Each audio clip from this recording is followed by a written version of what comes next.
answer your survey questions. You ask them, do you want to go to Kilimanjaro? They say yes. If there is a business that will carry you from your house to Kilimanjaro, will you want to patronize them? They'll say yes, and you will build this business, and everybody will tell you that they tell you that Kilimanjaro is their problem. Do you understand? So hi guys, welcome back again to my YouTube channel at Start Up with Breakthrough. And on today's conversation, I'm going to be sharing with you 8 simple steps that you can take to start your business ASAP. I mean today, and this will work anytime, any day, 2023 and beyond. As you know, I'm the host on Start Up with Breakthrough, and I share business opinions, I share business tips, business hack, my business experience running my business here in Lagos, Nigeria. I'm also a business development strategist. The mission on this channel is that every day you watch me, you learn something that you can apply in your business. So today I'm going to be sharing simple steps you can take to start your business and how you can go about them. I'm going to be very detailed, but yet brief and simple. So the first conversation I always talk about is conducting a survey.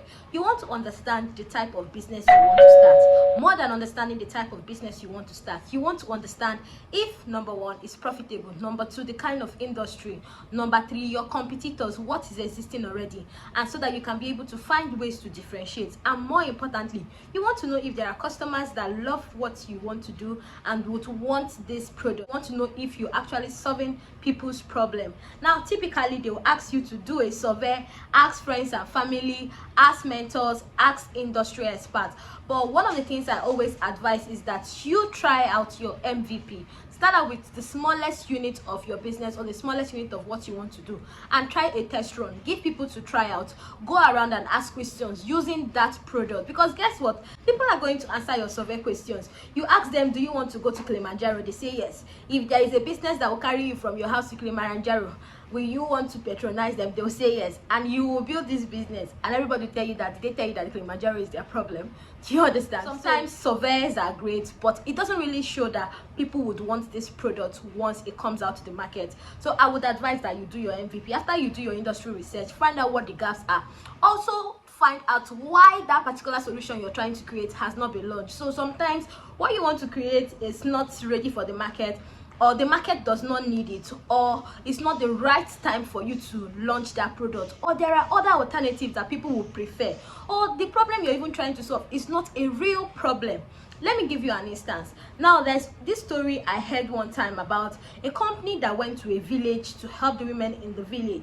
Now when they went to this village, they found out that women trek a long way to the stream to fetch water. And the people who came were like, wow, these women are going through a lot, we need to solve their problems. So now we all can agree that there's a problem on ground. They are trekking far and wide to go and fetch water for their families, which means that they would spend time, which means that by the time they come back home, they'll be tired to even do other chores. It can also give them leg pains. There could be accidents on the road. There is a lot of things to consider around this. So we have seen a problem, right? And it looks like we can solve the problem. So we go ahead. I and these people that visited this village, I'm just putting myself in the story, we now go and then say, oh, we'll do a borehole for these women.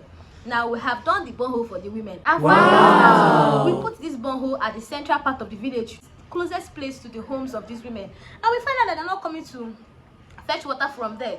They're still going to the stream. And you're looking around, you're wondering, I thought we are helping these women. Now you find out that after thought that we have solved this problem, the people we solved the problem for don't see our solution as a solution. Instead, they see our solution as a problem. How? Now we go to ask questions. As the story goes, we go to ask questions to these women. Oh, we have put a borehole that is close to you. Why not send your children to fetch water from there? Why not fetch water from there too? And you hear these women say, no, more than trekking to the stream to go and fetch water, this is the one time we get to bond with each other. This is the one time we get to see one another as women who live in different families and get soaked up in duties and all that. So this is the one time we bond. Now you can understand that the going down to the stream isn't even the issue. The going down to the stream is a form of entertainment and networking for the women. And so the borehole you put at the central part of the village is not helping them. It's cutting short that experience for them. You can see that there's actually a problem, and it looked like a problem that should be solved, but we went ahead to solve this problem in a different way. So you want to really understand that the product you want to launch fits the people, your target audience, and it's something they really want to solve. is something that they are willing to solve. Because you can think that, oh, everybody wants to eat, but everybody don't eat the same thing. Everybody don't eat at the same time. There are people who don't eat pork meat, there are people who eat pork meat. So different things work for different people, different locations, different gender, and different age. So you want to be able to conduct research and survey and ascertain that the business you want to do is profitable. As I said, the industry is large enough to make you money, and the competitions that you have won't soak you in debt. They won't push you down. It's just like in Nigeria now. I want to go and sell cement. I must be joking. Unless my father is greater than, bigger than Dangote, I don't think I will make a headway, because there are also personal bottlenecks, government bottlenecks that would affect your business. So you want to check out for all risks that would be attached in your running of your business. So once you're able to do that, we go on to the next thing. That's what the next thing. The next thing is choosing your business model. You've chosen your business, the product you want to sell, where you want to sell it, the people you want to sell it. Distribution of this item is important. How does your customers access your product? How does your customers access your service? Now, there are different business models. There's a marketplace business model, there's an e-commerce business model, there's a drop shipping business model, there is a product delivery business model, there is digital business models that you can download from the internet and all that. So you want to find out, how can my customers access this product conveniently? Because if I have to climb mountains and hills to buy something from you, that means you are the one holding my life and my oxygen.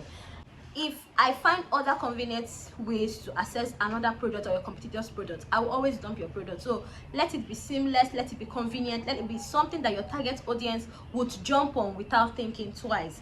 Let it also be affordable, because logistics has to be affordable. If I have to buy something of 5,000 and I need to spend 10,000 to get it to me, then maybe that's not the product I want. So I want you to think about how this is going to affect your business. How do your customers access your product?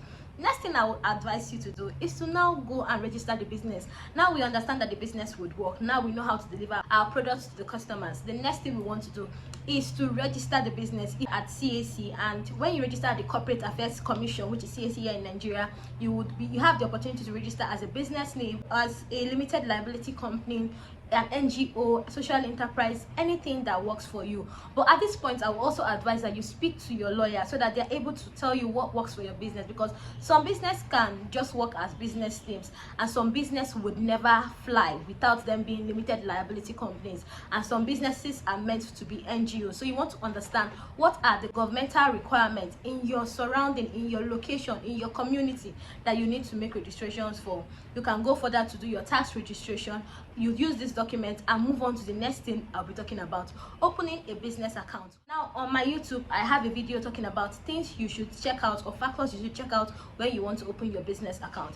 Aside that, you want to start thinking about what banks are available in my locality and what banks have seamless transactions. You don't want to open your account with a certain bank and people can't make payments, or you can't make withdrawals, or there are a lot of charges that adds to the cost of your business, right? So when you watch that video, you will find out all the details. But it's so important for you to understand that you don't need the bank needs you. That is the position you have to take. If you take that, you will make better decisions. So open your bank account so that you are now a legitimate business. When people want to make transactions, they are not seeing Okeke and Okafor on the name for transaction. They are seeing an actual business name, and it gives trust, gives credibility as a business owner. Next step, I told you it's going to be simple and brief. So the next step you want to take after opening your business account is to open your social media presence. Remember, we are starting an online business, so it's so important for you to know that there is no online business if you don't have a social media presence. Look for the social media platform that works for your business. Some businesses would work better on Twitter, some businesses will sell better on TikTok, some businesses would do great on Instagram, while some businesses that are mostly B2B would fly better on LinkedIn. So find the social media platform that works for your business and get on it. Register on all of it, but now put more attention on the one that would get you sales, get customers to know you, and help you build thought leadership in your industry. After you have done this, the next step to take is the most important step too, because this is where you gain online credibility for your business. The same way you get credibility after registering at CAC, this gives you more credibility on the online space. Getting a website. Now, if you don't know how to build a website, it's 2023. You don't need to know how to build a website. You can always outsource building this website to somebody else who can build it, and you pay them. Now you can say, oh, I'm just starting the business, I don't know how to build the website, and I don't have money to pay someone to build the website. What can I do? So the next thing you want to do is to leverage companies and leverage online platforms that provide free websites to people who sign on their platform. In Nigeria, we have GetBoompa, we have Flutterwave, we have Paystack, we have a lot of them. You are able to put on your product, take pictures of your product, upload them on this website, and share links to your customers to make purchases from. Now, the good part of this website is that they already have payment integrations that you can also attach to your bank account, or that you even interfacing with your customers at all. So it's very great for you to leverage these free resources able to start selling online. It's marketing and logistics. I'm going to talk about logistics first.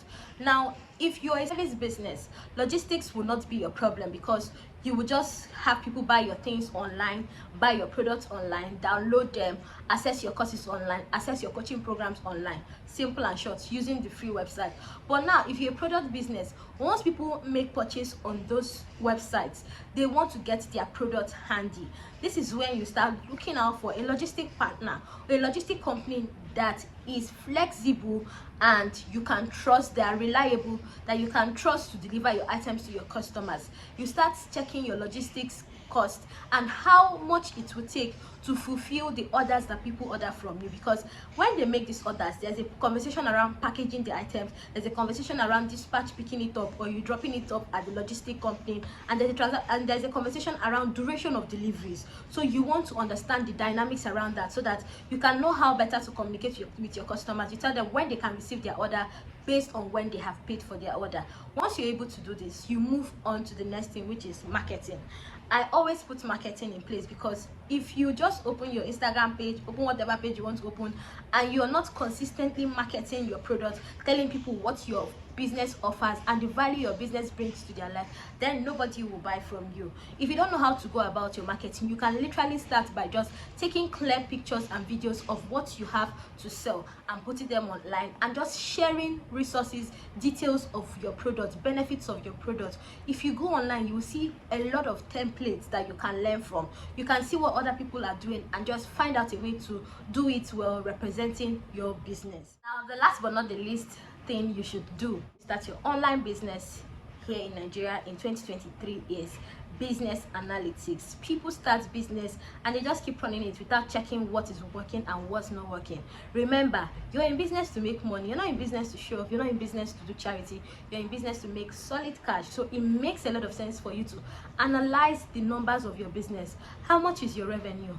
How much website traffic does your website have? How you run ads on Instagram? How much do you make? How much new customers do you have? How often do your customers come back to buy from you? What's the lifetime cost of your customers? Your Instagram insights, Twitter insights, all the social media platform you're leveraging to grow your business. What are the growths there? What are the increase in followers? What are the increase in conversion, DM conversation, etc. It's so important for you to check these things, because they are the crown of whatever you do in your business. This will determine how profitable your business will be or how fast your business dies. So don't forget to follow me on Start Up with Breakthrough. Don't forget to subscribe to my channel. I'll see you on the next one.